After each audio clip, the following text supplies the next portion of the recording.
অনেকেরই প্রশ্ন থাকে, আমার সন্তানের স্টাডি রুম কোথায় হওয়া উচিত বা স্টাডি টেবিল কোথায় থাকবে, স্টাডি মেটেরিয়ালস কোথায় থাকবে। আজকে সেই বিষয় নিয়ে আলোচনা করব।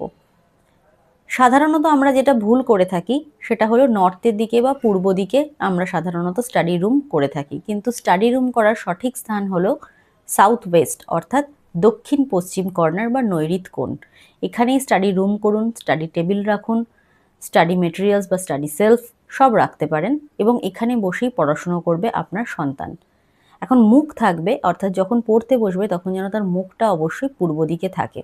সব থেকে যে ভুলটা সবাই কম বেশি করে থাকেন সেটি হলো ঈশান কর্নারে আপনারা ছাত্রদের বা স্টুডেন্টদের রুম বানিয়ে থাকেন। এটা একেবারেই করবেন না। একদমই ঈশান কোণে কিন্তু কোনো স্টাডি মেটেরিয়াল রাখবেন না, স্টাডি সেলফ রাখবেন না। ওটা কিন্তু বাচ্চাদের পড়াশুনোর জোন নয়। ওখানে পড়াশুনো করলে কিন্তু মন আরও অনেক বেশি অশান্ত হয়ে ওঠে।